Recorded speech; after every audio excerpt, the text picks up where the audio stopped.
उससे भी गंदी है माही मनीषा। पूछिए इनको जाके। आरोप लगाना, एक लड़की जो अपने बल पे, आप कभी उसकी पीड़ा को समझे हैं? उसकी पीड़ा है कि इतने लोगों के बीच में जाकर के इतना मेहनत करती है। क्या डांस करने में 2 स्टेप डांस करके जरा हमको दिखाइए तो हम समझ जाएंगे आप युवा हैं। बात बनाते हैं, किसी के पेट पर लात मारी, अश्लीलता फैलाती है। अभी प्रशासन को पता चल गया, जाकर के जरा पवन सिंह का प्रोग्राम और निशा उपाध्याय और गोलू राजा का प्रोग्राम बंद करा करके दिखावे। एसडीओ साहब, क्या बात कर रहे हैं आप? सरकार के नॉलेज में नहीं है कि कौन कौन लोग किस किस तरीके का फुहर गाना बजाता है? समाज को खत्म करने वाले यही लोग हैं जो सफेद चादर डाल करके लोगों को बेवकूफ बनाते हैं। हमारे जिला से आए हुए सभी मीडिया कर्मियों को मेरा नमस्कार। और आज का ये मीडिया संवाद जो मेरे द्वारा रखी गई है,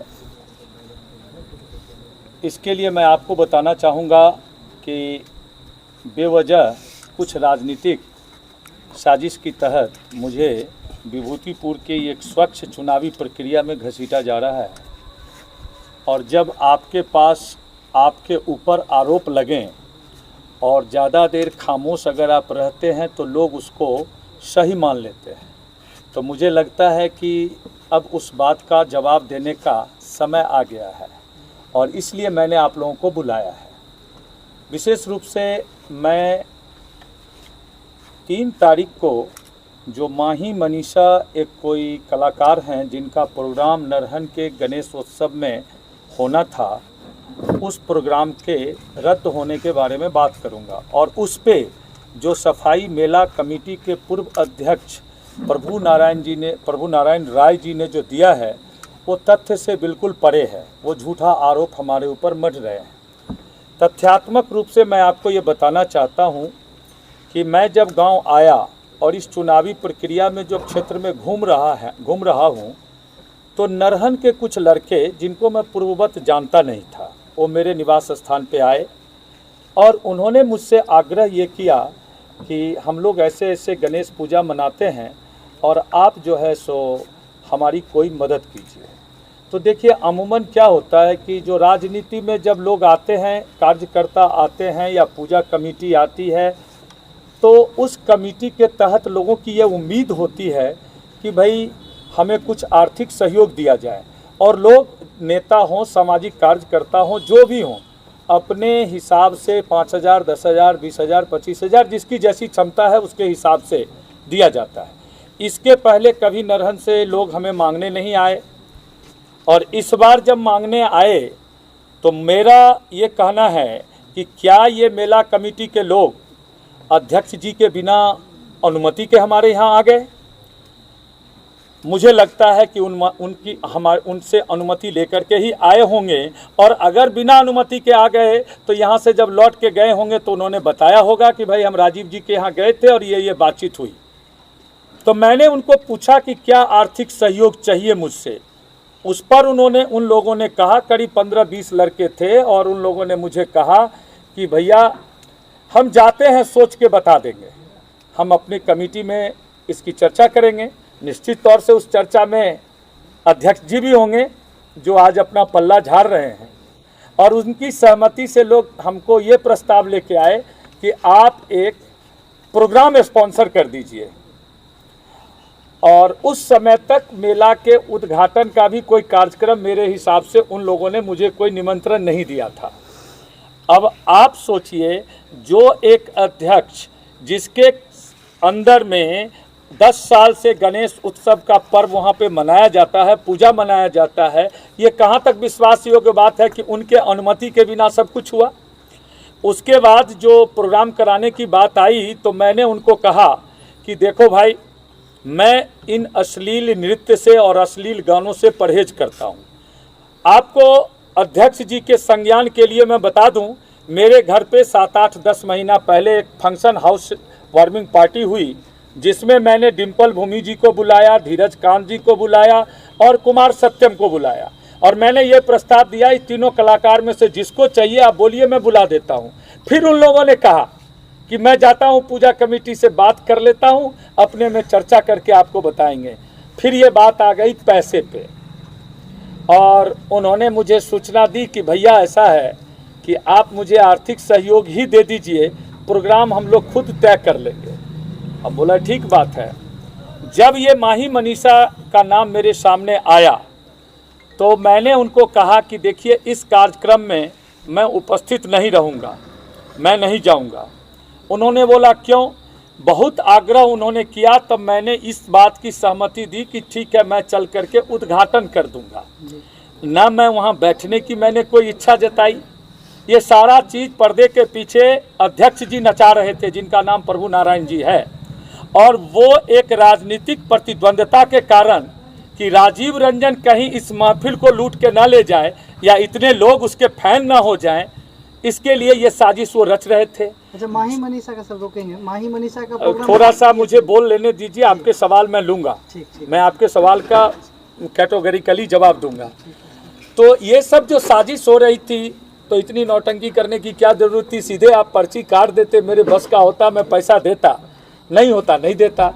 अब सोशल मीडिया पर जो लिख रहे हैं लोग कि मैं फीता काटने के लिए लाख, 1.5 लाख, 2 लाख, मुझे लगता है कि ये गंदे लोग हैं। अपने लोगों को बदनाम करने की क्या जरूरत है? जब पूजा होता है तो सबसे पहला पूजा में सहभागिता पूरे देश के अंदर युवा ही करते हैं और सबसे ज्यादा एग्रेशन होके करते हैं।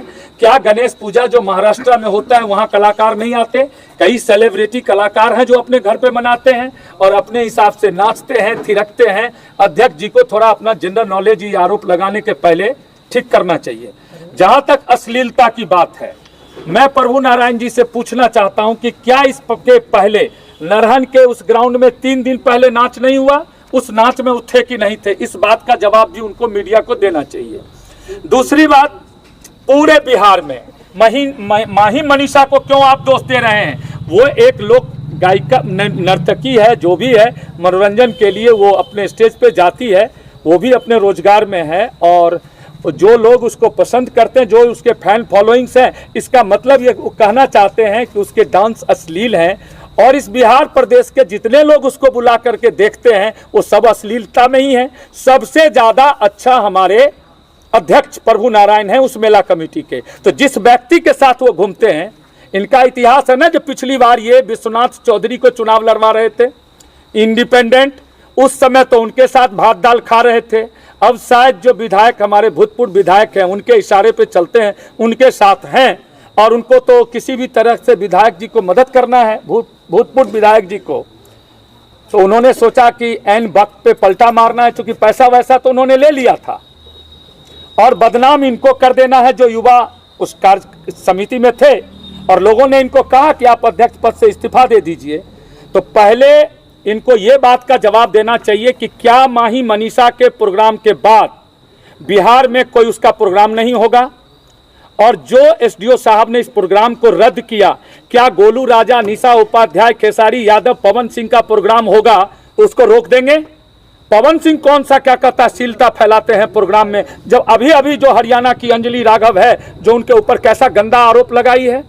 मैं विभूतिपुर के युवाओं को बर्बाद करना चाहता हूं, ऐसा आरोप मेरे पे लगा। मैं जानता हूं अगर राजीव रंजन ना होता ना, तो उस नाच में घूंघटा डाल के, गमछा मुंह पर डाल करके ये भी वो नाच देख रहे होते। दिक्कत इनको राजीव रंजन से थी, वो नाच से नहीं थी। नाच तो एक बहाना था। काश हमारे विभूतिपुर और पूरे प्रदेश में इस अश्लीलता के खिलाफ प्रभु नारायण जी जैसा नेता अपनी आवाज़ को बुलंद करना शुरू कर दें तो शायद हो सकता है। लेकिन कहीं ना कहीं मुझे ये लगता है जिस युवा शक्ति के कंधे पर ये खेल रहे हैं, इनको बाउंस बैक ना कर जाए, और ये बाउंस बैक तो होगा। मैंने प्रशासन के बारे में कुछ बोला है। क्या इनके बिना अनुमति के, ये बिना समिति के जांच के, बिना कमेटी में चर्चा के, बिना ये चले गए थे एसडीओ साहब से परमिशन लेने? और जब इनको परमिशन नहीं दिया गया या दिया गया, ये उनका काम था।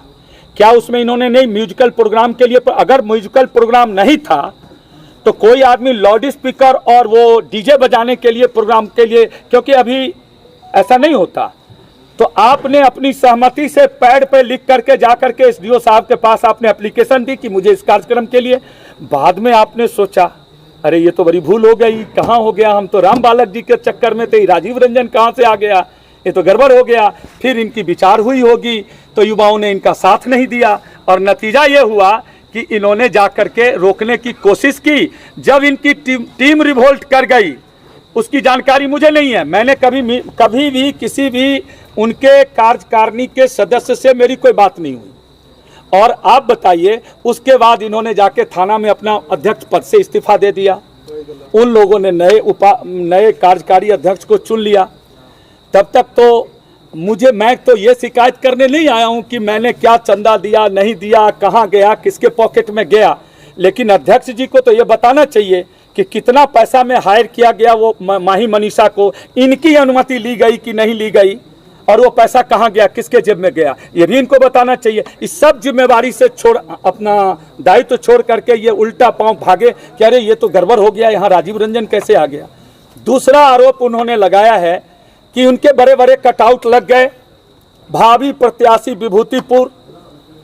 भाई अब सवाल ये उठता है, इतनी सी इज्जत अगर आपकी पूजा कमेटी ने मुझे दी, इसमें पेट में दर्द आपको क्यों हुआ? अगर मुझसे इतना दर्द था तो आप मेरे यहाँ आते नहीं, अपने लोगों को भेजते नहीं। और अगर मेरे कटआउट लग गए, मैं जिस दिन पूजा का आयोजन का, जिस दिन मैंने वो उद्घाटन किया, आप उस वीडियो को देखें, मैंने कैंची इनके तरफ बढ़ाया था कि श्रीमान आप इसको क्या कहता है ओपन कीजिए, इस पूजा का उद्घाटन कीजिए। इन्होंने शर्माते हुए कहा नहीं आप, वो वीडियो है। गुंजन मिश्रा टीका लगा रहे थे, इनको भी टीका लगाया, हमको भी टीका लगाया। वो पंडित हैं, उनके बारे में कहा गया कि पूजा समिति के पुरोहित हैं। क्या ये कह सकते हैं कि गुंजन मिश्रा ने इनको कहा था कि माही मनीषा का प्रोग्राम करा लीजिए? या जब इनकी मीटिंग हो रही थी तो गुंजन मिश्रा को इन्होंने बुलाया? और सब चीज से ज्यादा मैं एक बात कहता हूं, अगर इनको इतनी तकलीफ थी उस प्रोग्राम से, तो उस समय भी कान में हमको कहते कि राजीव जी ये प्रोग्राम युवाओं ने कर लिया है, अब आप इस सबको समझाइए जो ये प्रोग्राम नहीं होना चाहिए। क्या आप देखें वीडियो में मेरे बगल में है, फोटो खिंचवा रहे हैं, कभी तो मैंने ऐसे कान सटा के उनसे बात नहीं की कि हाँ आप बताइए, जैसे नेता लोग अमूमन करते हैं। तो वही है, मतलब निकल गया तो पहचानते नहीं। अध्यक्ष जी इस साजिश को तो हम समझते थे, फिर भी मेरा जो कर्तव्य था मैंने किया। अब त्योहारों का सीजन चालू हुआ, ये गणेश पूजा के बाद नवरात्रा शुरू होगा। नवरात्रा में पूरे जहां जिसकी जितनी क्षमता है उस हिसाब से हिंदू धर्म के मुताबिक और ऑर्केस्ट्रा होगा, नाच होगा, गाना होगा, बाजा बजेगा, सबको ये प्रभु नारायण जी रोक लेंगे। कल ये नरहन को ही रोक लें कि भाई तुम लोग मत जाना देखने के लिए, तो मैं जानूंगा कि बहुत बड़े नेता हैं ये। अब अगर प्रशासनिक तौर पे अगर हम अनुमति मांगने जा रहे हैं तो प्रशासनिक पदाधिकारी का ये दायित्व होता है कि सुरक्षा व्यवस्था की जिम्मेवारी उन पे है। हम तो प्रशासन का, कानून का इज्जत कर रहे हैं, इसलिए हम आपसे गए हैं मांगने के लिए कि आदेश दिया जाए श्रीमान, और उचित पुलिस बल की व्यवस्था की जाए। ये तो वही बात हो गई कि पटना में एक बार हम 2001 में म्यूजिकल नाइट करवा रहे थे, तो एसपी साहब, उस समय के तत्कालीन एसपी साहब, नाम नहीं लेंगे, अभी जदयू में, तो उन्होंने कहा कि इतना बड़ा नाइट कर रहे हैं, हमसे पूछे थे। हम बोले सर ये लोग सरकार में, आप सोच सकते हैं 2001 में किसकी सरकार थी? भाई इतने बड़े बड़े नेता लोग जो हैं उन लोगों ने मुझे कहा और मैं करवा रहा हूं। बोले लाठी वाला को हम भेज देंगे, लोग उठा के ले जाएगा तो आप समझिएगा। हम बोले सर मेरी कहाँ इतनी औकात है कि हम उठा के ले जाएगा, और क्या, चलिए संजोग बस बारिश हो गई और प्रोग्राम रद्द हो गया, प्रोग्राम हुआ ही नहीं। तो ऐसे चीज़ों से मैं अक्सर बचता हूँ। हाँ, कला का प्रेमी हूँ, गज़ल सुनने में मुझे अच्छा लगता है, लेकिन प्रभु नारायण जी को पूछते हैं कि कभी उस नरहन स्टेट में कोई रंग महफिल जो होता होगा, जो राजा महाराजा करते थे, उसमें बच्चे होंगे तो देखने गए कि नहीं गए? और उस समय क्या अपना गमछा से मुंह ढांक करके देख रहे थे? ये तो हमारे यहाँ के संस्कृति की खूबसूरती है कि लोग मनोरंजन के लिए नर्तकियों को, गायक को बुलाते हैं। समाज में सब चीज को लेकर समाज चलता है। ये आरोप लगाना कि मैं एसडीओ साहब से यही बात कर रहा था कि अगर आपको नहीं देना था, परमिशन नहीं देते, 2 घंटा पहले आपने परमिशन को रद्द कर दिया। मैं तो धन्यवाद कहता हूँ विभूतिपुर में, नरहन में आए हुए उन तमाम नवजुवकों का, तमाम जनता का, कि एकाएक ब्रेक जब लगता है तो एक्सीडेंट होता है। वो मेरे अपील के कारण, चूंकि मैंने प्रशासन को जब बोला तो मेरे अपील के कारण वो लोग चुप होकर के अपने अपने घर को चले गए, तकलीफ उनको हुई लेकिन चले गए। जो लोग आज सोशल मीडिया पर मुझे गाली दे रहे हैं या मेरे ऊपर आरोप लगा रहे हैं, उनसे जरा पूछो कि रात को यूट्यूब पर वो क्या देखते हैं। चलनी दुसलन सूप करके उनका अपने 72 गो छेद हम एलियन विभूतिपुर के लोग के बिगाड़े ला, तू तो बड़का बनबै छौ, जकरा साथे घूमै छौ ओकर सीढ़ी सौंसे तोरा विभूतिपुर में से 3 साल पहले घूमलो। सरकार ने, कोर्ट ने, न्यायालय ने आपको बरी कर दिया। इसका यह मतलब नहीं है कि भगवान के दरबार में और समाज के दरबार में आप बरी हो गए। कानूनी प्रक्रिया कुछ भी होती है। जिस केस में सूरजभान सिंह बरी हो गए, उसी केस में मुन्ना शुक्ला को सुप्रीम कोर्ट ने सजा दे दिया। यह भी हकीकत है न्यायालय का। तो बहुत सिस्टम है, बहुत तरह से होती है, बहुत बात बोलने की जरूरत नहीं है। मैं तो यही कहना चाहूँगा अपने लोगों को कि कृपया करके, अब पूजा आने वाला है, आप लोग मुझे किसी पंडाल के उद्घाटन के लिए ना बुलाइए। मेरे से जो बन पड़ेगा आइए, मैं चंदा दे दूंगा, आप अपने हिसाब से मनोरंजन कीजिए, करवाइए, ठीक है।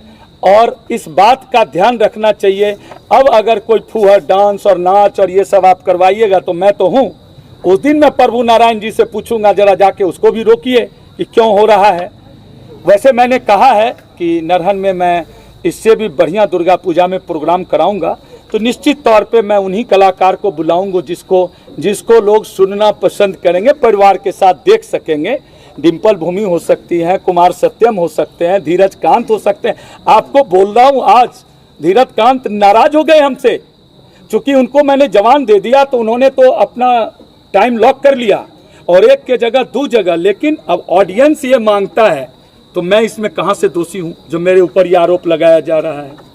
तो और एक घटना हुई है मित्रों, वो है आपको मंदा गंगौली पंचायत का, जहां पे आप मीडिया कर्मियों ने पुलिस की बर्बरता पे, लाठी चार्ज पे आप लोगों ने सवाल उठाया है। उठाना भी चाहिए। प्रजातंत्र में सबको कानून में विश्वास रखना चाहिए। पहली बात तो है कि इसके रूट में चलिए। जो मेरी जानकारी है, अगर मैं गलत होऊंगा तो आप लोग उसको, चूंकि मेरे घटना के संज्ञान 2 भाइयों की 3 भाइयों की लड़ाई है, 1.5-2 फुट जमीन की लड़ाई थी। उस लड़ाई में निवर्तमान जो भूतपूर्व जो हमारे दरोगा जी थे, आनंद कश्यप जी, मैं नाम लेकर के बोल रहा हूं, उन पर यह आरोप है कि उन्होंने गलत ढंग से प्राथमिकी दर्ज कर ली उस भाइयों के खिलाफ, एक आदमी के। और आज के अध्यक्ष जी जो थाना अध्यक्ष हैं, शायद वो उसको अरेस्ट करके ले आए। ठीक है, अरेस्ट तक प्रक्रिया, झूठा केस हो सही हो तो अनुसंधान में आता है कि झूठा है या सही है। लेकिन जो धारा लगा है, बलात्कार का धारा लगा है, आनंद कश्यप जी के बारे में मैं जितना ही दिन मिला हूं, या तो उस व्यक्ति को कानून का कोई नॉलेज नहीं था, या वो व्यक्ति बाइस्ट होके किसी न किसी तरह से इन्फ्लुएंस होकर के मुकदमा दर्ज करता था। और विभूतिपुर का अभी तक का इतिहास है कि लोग अपनी राजनीतिक और सामाजिक प्रतिद्वंदता के लिए मुकदमा दर्ज कराते हैं। क्या आईपीसी सीआरपीसी में सेक्शन 41 के नोटिस का ये नहीं है? आपने मेरे ऊपर आरोप लगा दिया कि मैंने चीटिंग किया, फ्रॉड किया, आपने मेरा पक्ष जाना। आपने जो मटेरियल दिया है उस मटेरियल को आपको अनुसंधान करना चाहिए, उसके बाद सेक्शन में आप हमारे खिलाफ केस लड़ेंगे। मेरे को पहले कानून ये इजाजत देता है कि मैं आपको पहले बताऊं कि ये मैं निर्दोष हूं या नहीं हूं। आपने बिना पक्ष मेरे जाने आपने मेरे खिलाफ मुकदमा दर्ज कर लिया।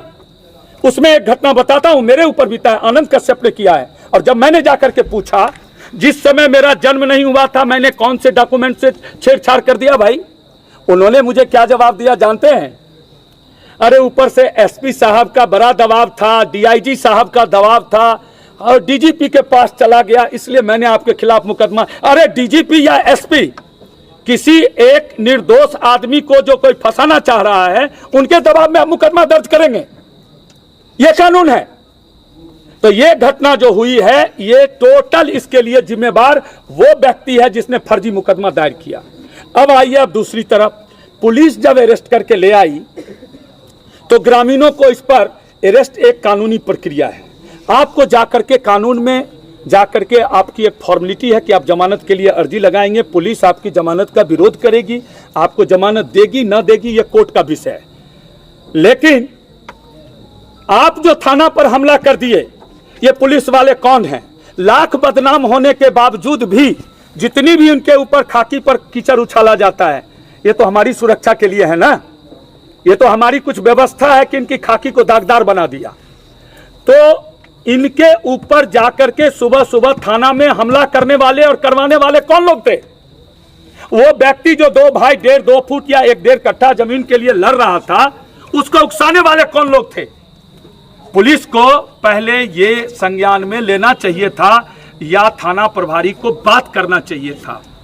मैं जो घटना हुई हमारे क्षेत्र में पुलिस बल पर जो घटना हुई है, मैं माननीय क्या हमारे जो एसपी साहब, उनको मैं ये कहना चाहता हूं, आज जो जमुई की घटना हुई है जहां पर दारू बेचने वालों ने पुलिस को दौड़ा करके पीटा है जमुई में, अगर इस तरह का आप कांड करेंगे और इस तरह के आपके थाना अध्यक्ष या पुलिस वाले इस तरीके का अगर एक्शन करेंगे तो जनता का आक्रोश तो आपको झेलना पड़ेगा।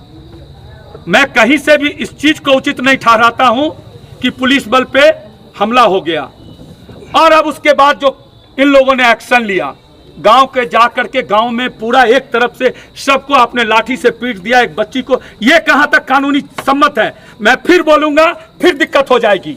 इसके खिलाफ विभूतिपुर का नागरिक परिषद या जितने युवा हैं, हम कोर्ट में जाकर के प्रेयर लगाएंगे कि क्यों मारा सबको। व्यक्ति दोषी एक था, सब पूरे गांव को आपने बंधक बना लिया और पुलिस बल का ताकत दिखा करके आपने मारा। क्यों मारा?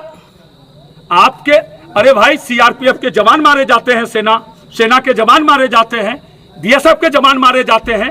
ऐसी बात नहीं है कि आपको थाना पे पिटाई लग गई, आप जाके पूरे गांव को पीट दिए। आप अनुसंधान कर लेते, पता कर लेते। मारने के लिए तो कभी भी आप मार सकते हैं। मुझे पता है कि 41 लोगों के खिलाफ उन्होंने एफआईआर दर्ज किया है। तो मेरा यह आग्रह होगा एसपी साहब को कि इसमें संज्ञान लेते हुए जो वो बच्ची का क्या दोष है जिसका आपने कपार फोड़ दिया, मैं तो जाऊंगा उसके, अगर उसका मेडिकल ट्रीटमेंट हो रहा है तो ठीक है, नहीं तो मेरा ये दायित्व तो बनता है। दोनों तरफ से गलतियां हुई है और गुस्से में हुआ है या वर्दी के हनक में हुआ है, ऐसा नहीं होना चाहिए था। और अभी तक हमारे विभूतिपुर के विधायक जो वर्तमान विधायक हैं वो चुप हैं, उनका किसी भी सोशल मीडिया पर मैंने बयान अभी तक नहीं सुना है, क्योंकि चोर की दाढ़ी में तिनका, उकसाने वाले उन्हीं के लोग थे। और नक्सलवाद और मार्क्सवादियों का तो इतिहास रहा है, ये बंदूक के बल पे सत्ता लेना चाहते हैं। आपने पुलिस बल पर हमला करवा दिया, आपके लोगों ने जाकर के हमला करवाया। आज तक विभूतिपुर का यह इतिहास नहीं है कि थाने में जाकर के किसी ग्रामीण ने या किसी गांव के लोगों ने थाना अध्यक्ष को मारा है। इसको भी कलंकित किया इन मार्क्सवादियों ने किया। और अगर ये गलत है, अनुसंधान हो जाए, न्यायिक जांच की मांग करूंगा मैं कि न्यायिक जांच हो जाए और इस बात पर फैसला हो जाए कि इस कांड के पीछे कौन लोग थे। मैं दोनों तरफ के लोगों को क्या कहूंगा, संयम बरतना है। हमें प्रशासन से यह उम्मीद है कि वो निष्पक्ष जांच करके दोषियों के खिलाफ वो कार्रवाई करें, लेकिन जो निर्दोष लोग हैं, जो किसी तरह पुलिस के गुस्से का शिकार हो गए, उनको थाना से छोड़ दिया जाए या अगर उनको जेल भेजेंगे तो हम लोग उनके जमानत की प्रक्रिया को आगे बढ़ाएंगे, जो जमानत करा करके लाएंगे जो हमारे निर्दोष लोग हैं। तीसरी बात है मित्रों, जहां तक चुनाव की बात है, चुनाव में 2 गठबंधन है, एक सीपीआईएम माले और क्या क्या इनका गठबंधन है। इतना गठबंधन है कि हम तो जानते भी नहीं है कौन कौन लोग हैं इसमें। दूसरी तरफ एनडीए गठबंधन है जिसमें 5 लोग पार्टियां एक साथ चुनाव लड़ रही है। उसमें कहीं से भी कभी मैंने ये नहीं कहा है कि मैं ही टिकट लेके आऊंगा। एनडीए का कोई भी प्रत्याशी हो, उसको पार्टी जिसको टिकट देगी वो चुनाव लड़ेगा। मैं इस विचारधारा और इस पार्टी का समर्थक हूं, इसलिए मैं भी खोज रहा हूं, मैं भी जा रहा हूं। अब आप बताइए मुझे कि हमारे पास युवा लोग आ रहे हैं, वो कह रहे हैं कि भैया मुझे थोड़ा सा मदद कर दीजिए, हम खेल कूद के मैदान को थोड़ा ठीक कर दीजिए। ये काम करने का किसका था?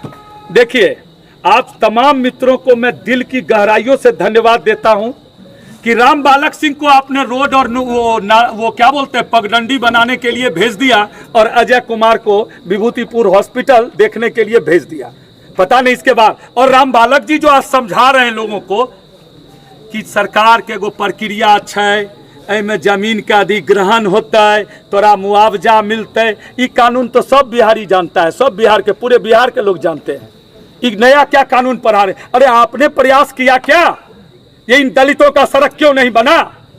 आप गए उस जमीन के मालिक के पास, लिया उनका आवेदन, तो एक आवेदन मीडिया के सामने लाओ जो आपने अपने वो का, ठीक है, पॉलिटेक्निक कॉलेज, ये डिग्री कॉलेज, ये डिग्री कॉलेज, आपने उसका अपग्रेडेशन तो करा दिया भाई, और उसके पास जो रहने के लिए भवन नहीं है बच्चों के पढ़ने के लिए। हमारी लड़कियां शिकायत करती है कि चाचा हमारे पास पीने का पानी नहीं है, हमारे पास शौचालय नहीं है, हमारे मास्टर साहब जाकर के पानी ढोके। नारायण हाई स्कूल की बात है, बालिका उच्च विद्यालय की बात है, वहाँ पर लोग मुझे आमंत्रित करते हैं ना, तो सुना गांव में वो कहावत है कि जखनिए कहला कक्का हो तखनिए बुझिया हंसुआ हेरलक। राजीव रंजन एते बड़का बिरला टाटा नहीं है, लेकिन एते हम जरूर जाने छिए जे गांव के लोग कुछ हमरा बोला रहे हैं तो कुछ न कुछ हमरा पास कहते, अइले हमरा बोलबे। देखो वोट देथिन नहीं देथिन, हम चुनाव लड़बे नहीं लड़बे, ये सब तो भविष्य में है। लेकिन अपार्ट फ्रॉम दैट, अगर कोई मेरा युवा साथी, देखिए मेरी युवा कमजोरी है और जितने आप सारे पत्रकार जो है ना सब युवा है, तो आप लोग को मैं बुलाता हूं, आपके सामने बोलता हूं तो मुझे अच्छा भी लगता है। और पीछे जो लोग बैठे हैं इनके लिए मैंने कुछ नहीं किया है, लेकिन इन्होंने मेरे में भरोसा जताया है, इनकी उम्मीद के रूप में मैं आया हूं। और मेरे यहाँ तो देखिए एई साहब जेई साहब एस्टिमेट बनाएंगे, मेजरमेंट होगा, सरकार को हमने सवाल किया है, इतने सवाल कर दिए। अरे भाई साहब, अगर पहले सवाल करके आंदोलन किए होते तो प्लास्टर लगाने वाला डॉक्टर जरूर होता विभूतिपुर अस्पताल में। और ये तो अच्छी बात है कि मेरे उठाने से बात अब आप लोग को रास्ता भी नजर आ रहा है। अभी मैंने नल जल की सफाई के लिए भी किसी तरह से शुरू करवाया है, नल जल, और जहां रिपेयरिंग हो सकता है वो भी कार्यक्रम चल रहा है। मैं आपको विधिवत सूचना भी देता रहूंगा कि कहां क्या क्या हो रहा है। तो ये सब जो मुद्दे मैंने उठाया है, इसके कारण विपक्ष डरा हुआ है। विपक्ष डरा हुआ है तो उनको तो कुछ न कुछ बहाना चाहिए हमको राजनीतिक फंसाने में, राजनीतिक चीज़ों में फंसाने का। तो वो लोग अपने अपने तरफ से कर रहे हैं। खाद का इशू ले लीजिए, उस पर उन्होंने धमका दिया। पानी, ये नरहन स्कूल में जो पानी की बात हुई, वहां से उस महिला प्रधानाचार्य को विधायक जी के गुर्गों ने जा करके उनको फोन किया है कि क्यों मांगा पानी उनसे, हम पानी पिला देते। मैं तो अभी भी आग्रह कर रहा हूं कि भाई मेरा 1.5-2 लाख रुपया बच जाएगा, तू लगा ले, और तू क्या कहता है पानी की व्यवस्था करा दे, हम वो पैसा दूसरे जगह खर्च कर लेंगे, कोई दिक्कत नहीं है, लेकिन काम करना पड़ेगा। ये बात इस चुनाव में मैंने ये लकीर खींची है कि कोई झूठ बोल के अब यहाँ से जाएगा वो नहीं होने दूंगा। और आपकी सत्ता तभी वापसी होगी जब हम साथ होंगे। अगर हम साथ नहीं हैं तो भूल जाइए कि आप विधानसभा में जाएंगे। इस तरह की साजिश आप करके लोगों को ठग लीजिएगा, ये हो नहीं सकता। हम चुनाव नहीं लड़ेंगे तो हमारी पत्नी लड़ेगी। विधायक जी कहते हैं कि 35 साल से तो विभूतिपुर की सेवा कर रहा हूँ। मैं भी विभूतिपुर में 35 साल 25 साल से तो राजनीति, अजय कुमार का तो 2020 के पहले कोई नाम नहीं जानता था, कि 35 साल से सेवा कर रहा। हाँ, एक चीज की सेवा कर रहे थे, जो रामदेव वर्मा जी, स्वर्गीय रामदेव वर्मा जी मर गए, उनके ऊपर कुछ भी बोलना, उनको जिनसे दुश्मनी होती थी उसका फर्जी मुकदमा का पैरवी आप जरूर करते थे। ये काम आपका था। कोर्ट कचहरी में मुंशी का काम, तो मुंशी के पहचानता है? आप मुंशी थे। विभूतिपुर के लोगों ने आपको 2020 में विधायक बना दिया, और वो भी एनडीए में झगड़ा के कारण। और राम बालक जी जो कहते हैं कि 2 बार इन्होंने जनता का दिल जीता, उनकी भी सच्चाई थोड़ा मैं आपके सामने रख दूं। 2010 का चुनाव नीतीश कुमार जी के जीवन का सबसे बड़ा तूफानी चुनाव था, और जदयू गठबंधन सबसे ज्यादा सीट लेके जीत के आई। उस हवा में राम बालक जी चुनाव जीत गए, और विभूतिपुर के लोगों को चेंज चाहिए था, चेंज के रूप में ये आए। उसके बाद जो इन्होंने किया, 2015 का चुनाव सीपीआईएम और सीपीआईएमएल जो भी वामपंथी था वो इस गठबंधन में नहीं था, और राजद और बीजेपी का, जनता दल यूनाइटेड और राजद का गठबंधन हो गया, और ये चुनाव जीत गए। चुनाव लड़ना है राम बालक जी, तो मैं आपको चुनौती देता हूं और अजय जी को, दोनों को चुनौती देता हूं, व्यक्तित्व और विचारधारा पे चुनाव लाइए, और चुनाव के पहले अगर मैं देख लूंगा कि तो मैं भी आपका समर्थन कर दूंगा। आपकी न कोई विचारधारा है, न आपकी कोई सोच है, न समाज को बढ़ाने के लिए, सिर्फ आपके लिए चुनाव एक राजनीति में एक जातिगत राजनीति का गोटी आप बैठाते हैं, उससे आप विधायक बन जाते हैं। इस बार शायद आप सफल नहीं होंगे, प्रयास करते रहिए। हम भी चुनावी मैदान में अनर्गल बात जनता के बीच में नहीं जानी चाहिए। सोशल मीडिया का ज़माना है, सब लोग सुनते हैं, देखते हैं, सच्चाई को भी समझते हैं। तो मैं व्यक्तिगत रूप से अपनी सफाई के रूप में इन बातों को आपके सामने रखा, और मैंने तीनों पहलू को आपके सामने रखा है। मैं चाहूँगा कि जनता के बीच में मेरी आवाज़ जानी चाहिए, और निश्चित तौर पे जब आप दिखाएंगे तो मुझे भी उनकी प्रतिक्रिया सुनने को मिलेगा। और इन्हीं बातों के साथ मैं अब अपनी बातों को समाप्त करता हूं। आपके अगर कुछ प्रश्न हो तो आप पूछ सकते हैं। सर, एक सवाल है जो पूर्व अध्यक्ष जी ने एक बोला कि पिछले बार थोड़ा पानी कई बार जो है छोटे मोटे नाच होते थे, तो नाच तो आखिरकार छोटे और मोटे जो भी हो नाच होते हैं, इस पे आप क्या कहिएगा?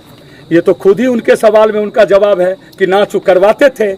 मैंने आपको बोला ना कि इन लोगों ने, इनकी जो मानसिकता है, उस मानसिकता ये उनमें राजीव रंजन सेट हो गया। नाच आर तो खूब देखते हैं। मैं पूछना चाहता हूं कि बचपन में कभी अल्लाह रुदल का नाच देखे कि नहीं देखे? उस समय के बुजुर्ग भी क्या अश्लील नाच देखते थे? मैं इस मीडिया के सामने नहीं बोल सकता हूं, ठीक है? नहीं तो मैं भी जाकर के अल्लाह रुदल का नाच जब बच्चे थे तो सुनते थे। वो 8 बजे तक नगारा पीटा कर राम खिलावन का नाच, राम खिलौना का नाच यहाँ प्रसिद्ध रहे। पूछियो जे राम खिलौना के नाच देखलखिन कि नहीं? हाँ, ओहि में एगो महिला के रोल करे ना, वो गीत गावे से सुनो, ऐली त गोरे गोरे, एक बाद हम नहीं कहबो। उनके से जाके पूछिए जे ई गीत बड़ा अश्लील नहीं रही, सील वाला रहा है। वो बुझे छथिन कि हमरा कि हम कलकत्ता में खाली बकरी चरबै छियै। इनकर सब हिसाब किताब हम रखने छियै। बोलू। अच्छा, एक सवाल था कि माही मनीषा का प्रोग्राम आप डिसाइड किए थे या युवा डिसाइड या अध्यक्ष साहब किए थे? टोटल ये प्रोग्राम अध्यक्ष जी के नॉलेज में, हमने बाद में लोगों से पूछा, ये हुआ। सिर्फ इस प्रोग्राम का अच्छा या बुरा क्रेडिट मैं ले लेता, इसके लिए इनकी कानून में एक लफ्ज है आफ्टर थॉट्स। इनकी बात हुई होगी भूतपूर्व विधायक जी से, अरे यार ये कैसे हो गया, मेरे अंगने में तुम्हारा क्या काम है? पूजा कमेटी के हम अध्यक्ष हैं, हमारी बात नहीं चलेगी। पैसा लेने तक वो ठीक थे, पैसा वैसा जब उनको लेना है वो तो राजीव रंजन उनके पेट में एंटीबायोटिक डाल करके दर्द करा दिया। कितना का आर्थिक चंदा देते ये पूछना नहीं चाहिए, लेकिन थोड़ा सा ये प्यार, स्नेह और सम्मान की बात थी। इसको ना आपको पूछना चाहिए ना मुझे जवाब देना चाहिए। ये जवाब तो अध्यक्ष होने के नाते वही देंगे कि मैंने कितने पैसे भिजवाए। अगर हिम्मत है तो उनको कहिए, सामने आकर के बोलें कि कितना पैसा वो लिए हैं। सर, गंगौली मंदा का चर्चा हुआ है, उस बच्ची का हालत अभी बहुत ही खराब है। ना उनकी माता है घर पे, ना पिता है, और 4 बहन अकेले घर में रह रही है, और उसको सख्त इलाज की ज़रूरत है अभी। देखिए, जब बोलता है जब पानी में ही आग लग जाए तो इसको कौन बुझाए। मैं जाना चाहता था, जब मुझे ये घटना की जानकारी मिली मैं जाना चाहता था। आप सोच सकते हैं कि एक सलखन्नी में कांग्रेस पासवान मोटरसाइकिल से उसी रात को दुर्घटना हो गई, जिसको देखने मैं पटना गया और कल हॉस्पिटल में देख के उसको आर्थिक सहायता, और ये मेरी बेटी दर्द से करा रही, उसके पास मैं नहीं जाता। मैं इन नालायकों के कारण नहीं जा रहा हूं कि फिर न कहीं ये कहीं हमको घसीट लेंगे और प्रशासन को लगेगा कि हम उकसाने चले गए। प्रशासन उसको बच्ची का रक्षा करे, और अगर नहीं किया और कोई अप्रिय घटना हुई तो इसका जिम्मेवार पूरा प्रशासन होगा। सर, आपको युवाओं का समर्थन खूब मिल रहा है, विभूतिपुर खूब ज़्यादा मिल रहा है। इससे तो वो लोग कहीं नहीं बौखला के वर्तमान विधायक और पूर्व विधायक की इनका जन समर्थन खूब ज़्यादा मिल रहा है, कहीं जीत के आ जाते हैं, विधायक बन जाते हैं, इसलिए आपका नाम पे आरोप छोटे छोटे लगा रहे हैं। देखिए, इनके पास इसके सिवा और आरोप लगाने का कोई बात नहीं है। आखिर देखिए, मैं यहाँ पे रहता नहीं हूँ तो मेरा इन सब चीज़ों से कोई मतलब नहीं है। अब मैं जब चुनावी मैदान में हूँ और उनको लग रहा है कि युवा वर्ग जो है सो राजीव रंजन को समर्थन दे रहा है, और मैं कृत संकल्प हूँ, चुनाव ना लड़ूं ये अलग बात है। अगर मैंने कहा है नरहन स्टेडियम का सौंदर्यीकरण तो वो होगा, जो बस चलाने की बात तो वो होगी। अब बाकी तो हमारे युवा साथी हैं, इनको डिसाइड करना है ना कि ये किस तरफ जाएंगे। इसमें मुझे क्या कहना है? आरोप लगाना, आरोप लगाने वाले, चर्चा उसी की होती है जो जिंदा होता है, मुर्दे की चर्चा कहाँ होती है? सर, तो मैं तो जिंदा हूँ। पुनः हम गंगौली मंदा पे आएंगे जी। अभी लगातार हर घर में वहाँ सिर्फ बच्चे रह रहे हैं, उस बच्चा का क्या होगा? आप जा करके प्रशासन से ये सवाल पूछिए, आपको जाना चाहिए। हमें लगता है कि आप लोग गए भी होंगे, और अगर प्रशासन कहता है कि उनकी मदद के लिए मुझे आगे आना चाहिए तो मैं जाऊंगा। चुनावी मौसम है, हम अपने आप को किसी कंट्रोवर्सी में क्यों फंसाएंगे? लेकिन जो चीज़ हुआ है, मैं इस पर कानूनी सलाह ले रहा हूं, और इससे ज़्यादा मैं आपको क्या बताऊं।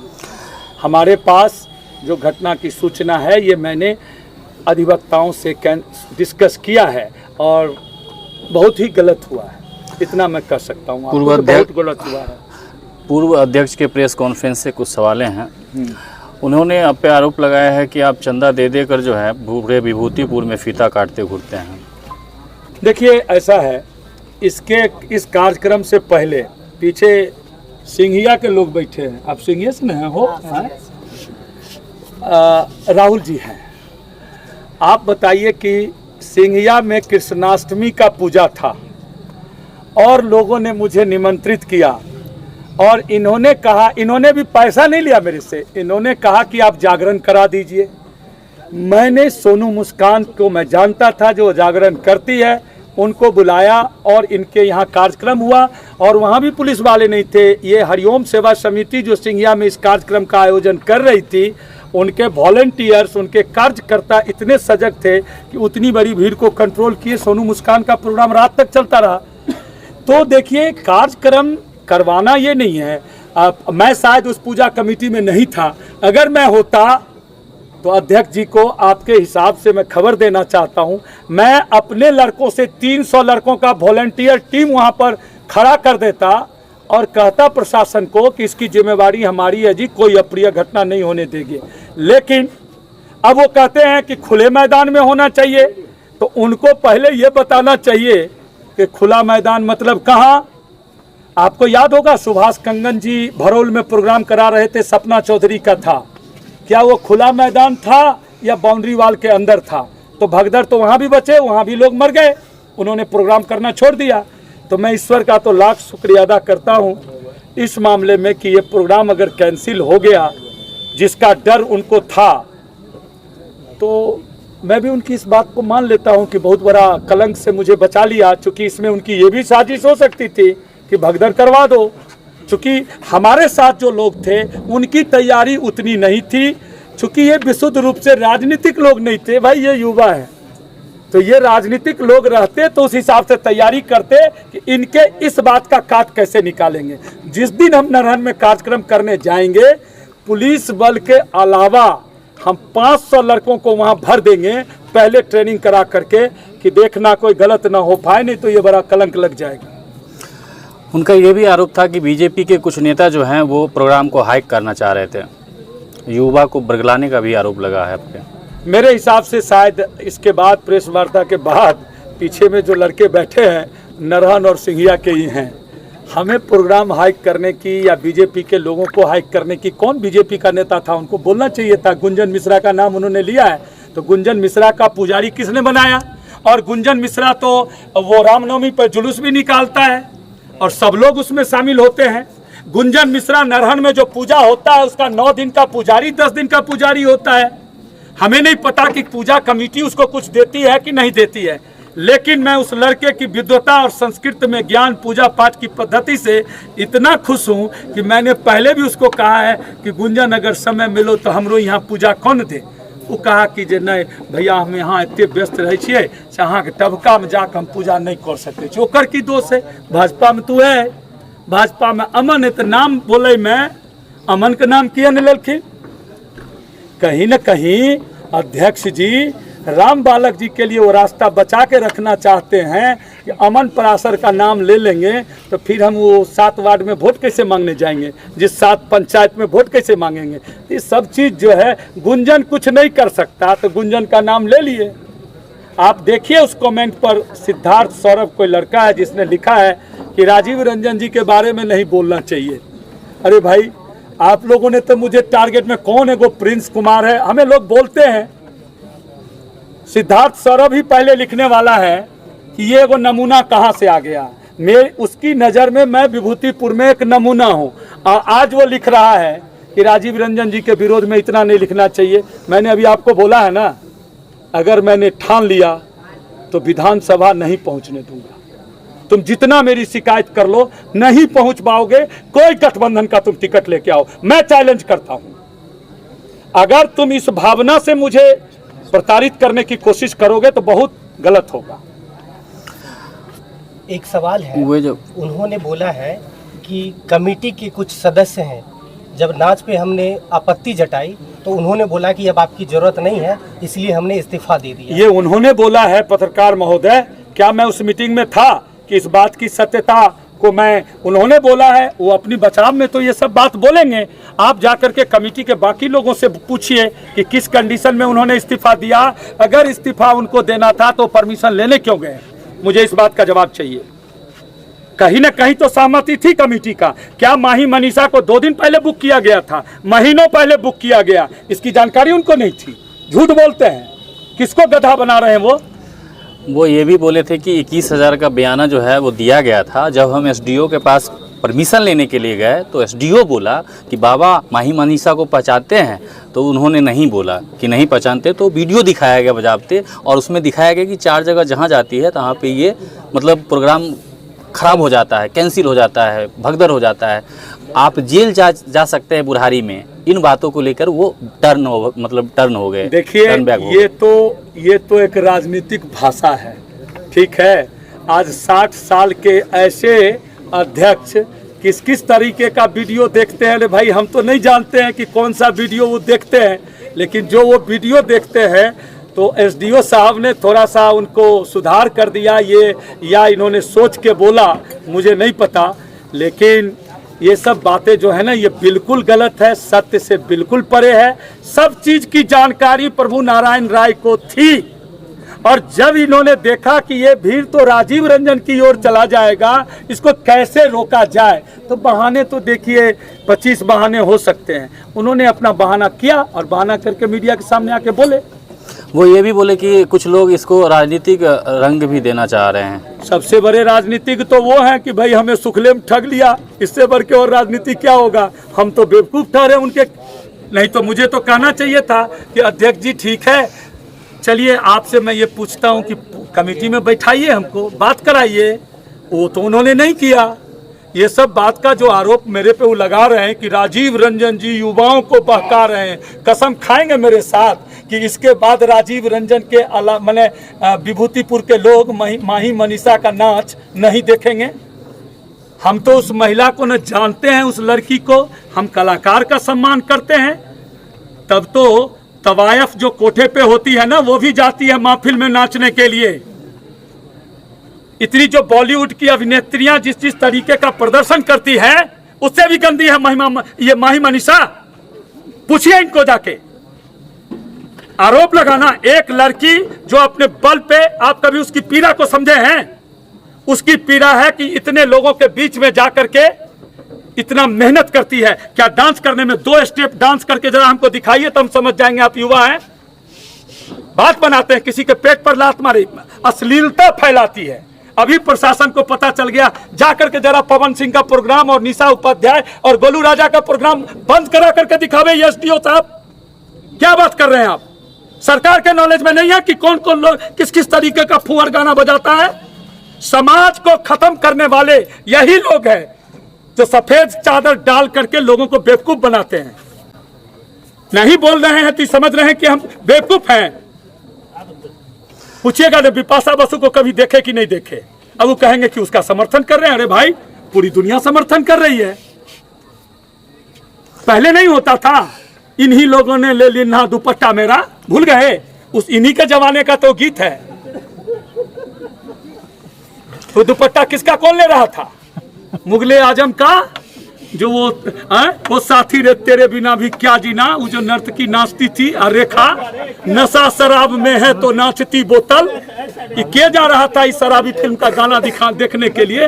नाच बसंती नाच, इसी हेमा मालिनी को यही युवा पीढ़ी, जब ये युवा होंगे तो हेमा मालिनी को नचाया है। और ये देखने के जो 18 महीना 20 महीना फिल्म चलती थी, यही लोग तो जाते थे टिकट कटा के देखने।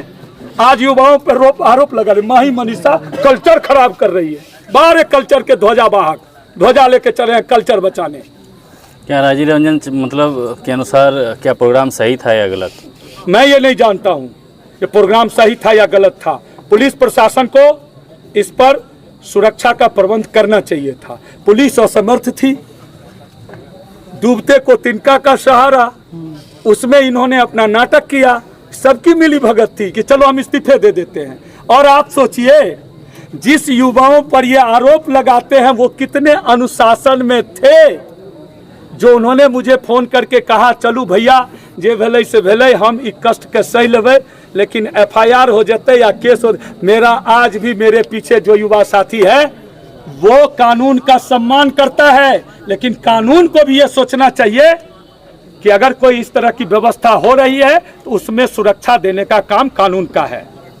लास्टली क्या संदेश देना चाहेंगे आप विभूतिपुर विधानसभा के सभी देखिए, युवाओं से? मैं अपने युवा साथियों को एक चीज कहना चाहूँगा। आपके पास चूंकि ये चुनावी वर्ष और 2 महीने बाद चुनाव में जाना है, मैंने अपनी बात ईमानदारी से आपके बीच में रखी है। मैं चाहता हूं कि विकास के नाम पर आपको ठगा न जाए, इसलिए मैं इतनी मेहनत कर रहा हूं। मैं आपकी पीड़ा से आहत हूं और मेरी कोशिश है कि मेरे से जितना बन पड़ता है मैं उतना आपको ऊपर लेके जाऊं। और अगर मुझे ये मौका विभूतिपुर के लोग देते हैं तो निश्चित तौर पे मैं दावे के साथ कह सकता हूं, अगर आपको मेरी बातों पे प्रतिक्रिया सुननी है तो उजियारपुर सराय रंजन के लोगों से जाकर के सुनिए कि वो लोग क्या कह रहे हैं। एक समस्तीपुर हमारा जिला है, आप समझिए वहां के जाम की स्थिति, वहां की गंदगी। एक विधायक 15 साल 20 साल से वहां बैठा हुआ है, बेवकूफ बना करके वोट लेना है। विभूतिपुर के लोग चुनाव जिताते हैं तो इसका प्रभाव समस्तीपुर में भी पड़ेगा। और राजीव रंजन सिर्फ विभूतिपुर में रहने वाला नहीं है, मुझे मौका देंगे ना, मैं उजियारपुर समस्तीपुर तक भी पहुंचूंगा। मेरा शहर साफ हो, मेरे शहर के लोगों का जीवन स्तर उठे, गंदगी से निजात हो। और क्या संदेश देंगे आप? युवा जो खेलना चाहते हैं, पढ़ना चाहते हैं, उसकी व्यवस्था करना हम जैसे जनप्रतिनिधियों का काम है, सामाजिक कार्यकर्ता का काम है। मैंने महसूस किया है इसको, इसलिए मैं काम कर रहा हूँ। इसलिए मैं कह रहा हूँ कि चुनाव में 2 महीने का वक्त है।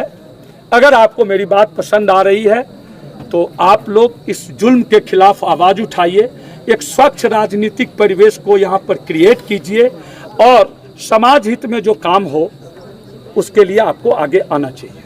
बहुत बहुत धन्यवाद।